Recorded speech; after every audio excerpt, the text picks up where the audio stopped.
आज मेरा जादुई आईना पूरी तरह बनकर तैयार हो चुका है। अब मैं पूरी दुनिया पर राज करूंगा, लेकिन उससे पहले मैं उस अच्छी जादूगरनी को बंदी बनाऊंगा।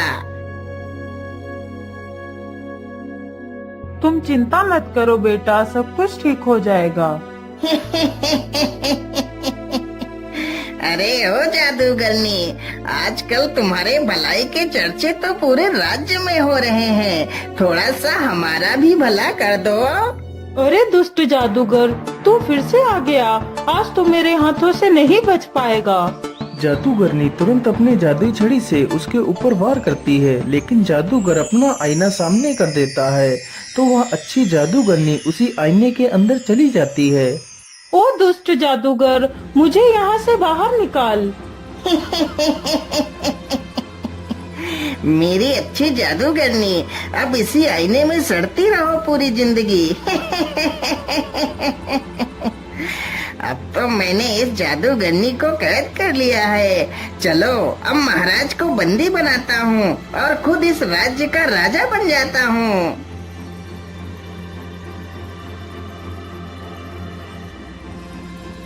महाराज, पेश करता हूँ दुनिया का सबसे अद्भुत आईना। इसमें आप अपने आप को देखकर यह जान सकते हैं कि आप कितने शक्तिशाली हैं महाराज।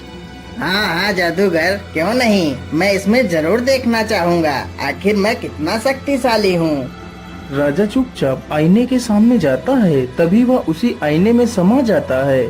अरे ये क्या, महाराज तो आईने के अंदर चले गए।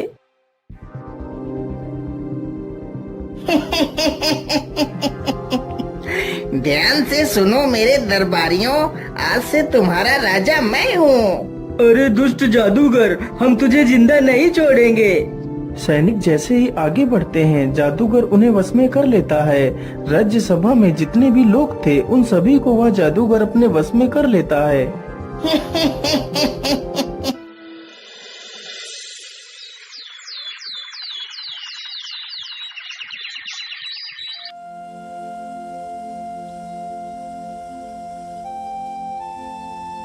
बेटा, तुम रोज रोज ऐसे कब तक भटकते रहोगे? मेरी मानो तो तुम्हें महाराज के पास जाना चाहिए। वह तुम्हें जरूर किसी नौकरी पर रख लेंगे। वह बहुत दयालु हैं। हाँ माँ, आप बिल्कुल ठीक कहती हो। आज मैं महाराज के पास ही चला जाता हूँ। इतना सोचकर रमेश एक पोटली में खाना बांधता है और राजा से मिलने के लिए निकल पड़ता है।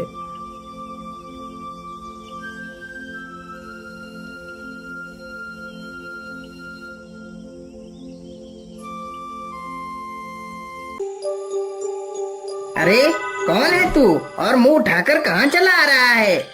मेरा नाम रमेश है और मैं महाराज से मिलने के लिए आया हूँ। महाराज से मिलने? लेकिन उनसे मिलने के लिए तो तुम्हें इस आईने के अंदर जाना पड़ेगा।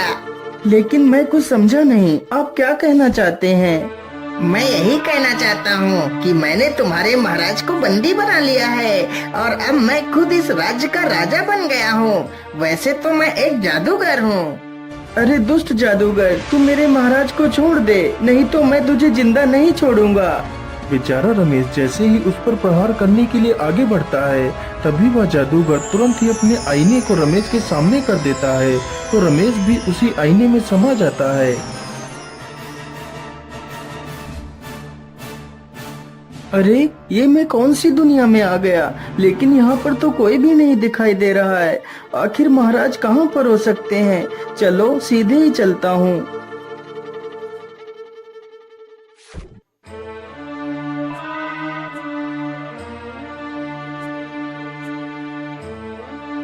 रमेश चलते चलते एक जंगल से गुजरता है। ओफो, चलो जाओ यहाँ से। अब तुम दोनों बड़े हो चुके हो। अब तुम दोनों को हम खाना नहीं खिला सकते, इसलिए तुम दोनों को खाना ढूंढकर खुद खाना चाहिए। लेकिन पिताजी, अभी तो हम खाना ढूंढ नहीं सकते।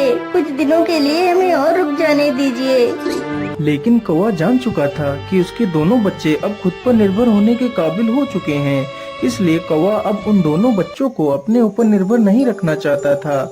इसलिए कौवा उन दोनों को भगा रहा था। कौवे की ये सारी करतूतें रमेश नीचे खड़े होकर सुन रहा था। अरे ये कौवा तो अपने बच्चों को खाना देने से मना कर रहा है, इसे ऐसा नहीं करना चाहिए।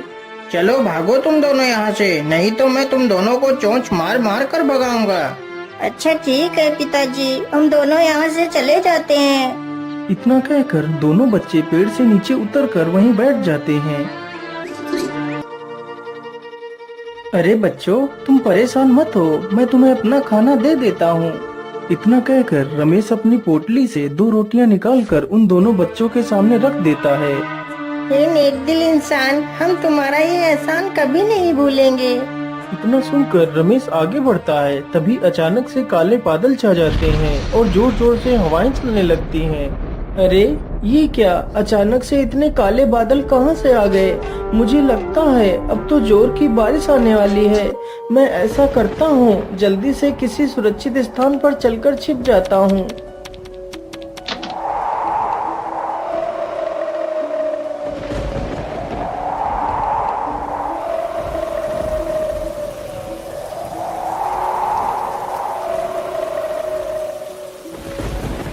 अरे उधर तो एक झोपड़ी है, चलो जल्दी से उस झोपड़ी में चलकर छिप जाता हूँ।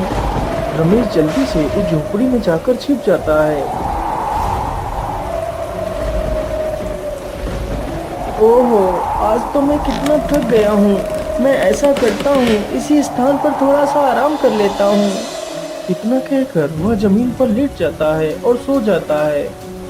अरे भैया, जिस भले आदमी ने हमें खाना खिलाया था वह कालिया की झोपड़ी की तरफ गया है। अगर कालिया आ गया तो उस भले आदमी को वो नुकसान पहुंचा सकता है। हमें जल्दी ही उस झोपड़ी में चलना चाहिए। इतना कहकर वे दोनों झोपड़ी की तरफ निकल पड़ते हैं। वह झोपड़ी एक सर्प की थी। अरे यह मेरे घर में कौन सो रहा है? इसकी इतनी हिम्मत कि मेरे घर में सोए। मैं इसे जिंदा नहीं छोड़ूंगा। इतना कहकर वह सर्प उसे डसने के लिए आगे बढ़ता है।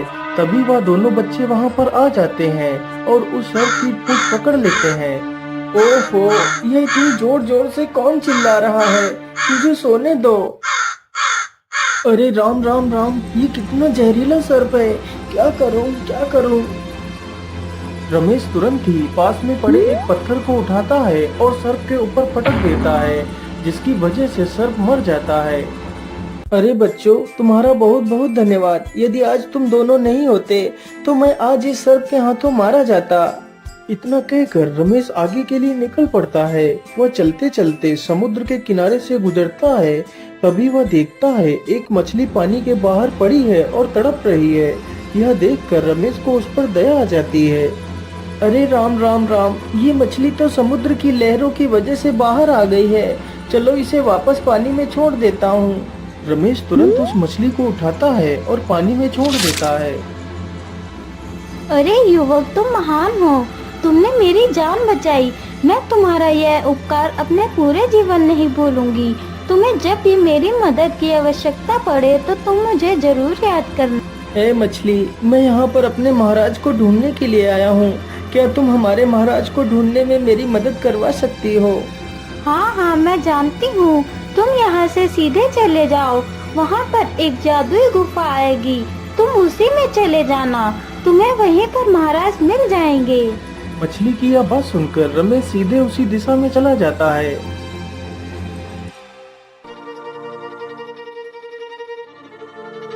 मुझे लगता है यह वही गुफा है जिसकी बात वह मछली कर रही थी। चलो इसके अंदर चलता हूँ। रमेश गुफा के अंदर चला जाता है तो देखता है गुफा में कई सारे लोग बंदी हैं, जिसमें वह अच्छी जादूगरनी भी शामिल थी। महाराज, आप तो इस पिंजरे में बंद हैं। मैं आपको यहाँ से कैसे आजाद कराऊं? अरे बेटा, इस पिंजरे से आजाद भी होगे तो क्या, इस आईने से बाहर कैसे निकल पाएंगे? लेकिन आप कौन हो? मैं एक जादूगरनी हूँ। मुझे उस जादूगर ने धोखे से बंदी बना लिया है।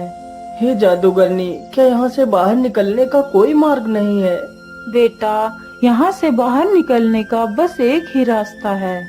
तो आप जल्दी से बताइए, वह रास्ता क्या है? मैं आप सभी को यहाँ से आजाद कराऊंगा। यहाँ से बाहर निकलने के लिए हमें एक जुगनू पत्थर ढूंढना होगा, जो पत्थर समुद्र में मिलेगा, यदि वह पत्थर मिल जाए तो मैं उस जादूगर को अच्छा मजा चखा सकती हूँ। हे जादूगरनी, आप चिंता ना करें, मैं जल्दी ही उस जुगनू पत्थर को ढूंढ कर लाऊंगा। इतना कहकर रमेश वहाँ से निकल पड़ता है और समुद्र के किनारे पहुँच जाता है। हे मछली मेरी दोस्त, तुम कहाँ हो? मुझे तुम्हारी मदद की आवश्यकता है। बोलिए दोस्त, तुम्हें मेरी क्या सहायता चाहिए? मेरी दोस्त, मैंने अपने महाराज को ढूंढ लिया है, लेकिन अब मैं एक चमकीला पत्थर ढूंढ रहा हूँ। यदि वह पत्थर मुझे मिल जाए तो मैं अपने महाराज के साथ साथ बाकी सारे लोगों की भी जान बचा सकता हूँ। अरे तुम चिंता मत करो, मैं जानती हूँ वह चमकीला जुगनू पत्थर कहाँ है। तुम यहीं रुको, मैं अभी वह पत्थर लेकर आती हूँ। मछली तुरंत पानी में जाती है और कुछ ही देर में वह चमकीला जुगनू पत्थर लेकर आ जाती है। जुगनू पत्थर देखकर रमेश बहुत ही खुश हो जाता है और जल्दी से वह पत्थर लेकर वहाँ से चला जाता है। ये लीजिए जादूगरनी, मैं उस जुगनू पत्थर को ले आया हूँ। जादूगरनी तुरंत उस जुगनू पत्थर को अपनी छड़ी से स्पर्श कराती है तो जुगनू पत्थर उसी छड़ी में समा जाता है, तो वह और भी ज्यादा शक्तिशाली हो जाती है। जादूगरनी का पिंजरा अपने आप ही नष्ट हो जाता है। फिर वह सभी को आजाद करा देती है। अरे जादूगरनी, हम यहाँ से आजाद तो हो गए, लेकिन हम यहाँ से बाहर कैसे निकलेंगे? महाराज, यह एक जादुई नगरी है। यहाँ से बाहर जाने के लिए हमें उस अनोखे झरने के पास चलना होगा। सारे लोग जल्दी ही उस झरने के पास जाते हैं। लेकिन यहाँ पर तो कोई रास्ता नजर नहीं आ रहा है। महाराज, आप फिक्र मत करिए, मैं अभी रास्ता बनाती हूँ। जादूगरनी ने तुरंत ही अपनी जादुई छड़ी से एक रास्ता बना दिया।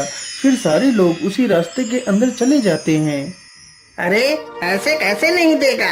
सैनिकों, तुम जल्दी से जाओ और मोहन को पीटते हुए मेरे पास लेकर आओ। जादूगर इतना कह ही रहा था कि तभी राजा और वह जादूगरनी तथा बाकी के सभी लोग उस शीशे से बाहर आ जाते हैं।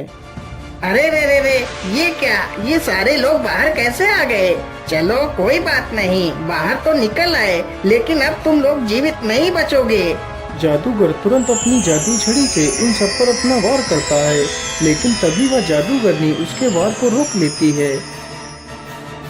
अरे मूर्ख जादूगरनी, तू मेरे रास्ते से हट जा। मेरा तुझसे कुछ भी लेना देना नहीं है। यदि तू मेरे रास्ते से नहीं हटी तो मैं तुझे खत्म कर दूंगा। जादूगरनी ने तुरंत अपना वार किया तो वह दुष्ट जादूगर एक तोता बन जाता है और एक पिंजरे में कैद हो जाता है। महाराज, अब ये दुष्ट जादूगर आपको कभी भी परेशान नहीं कर पाएगा। हे जादूगरनी, तुम्हारा बहुत बहुत धन्यवाद। मैं तुम्हारे इस उपकार को कभी नहीं भूलूंगा। इतना सुनकर वह जादूगरनी उस तोते के पिंजरे को उठाती है और वहाँ से चली जाती है।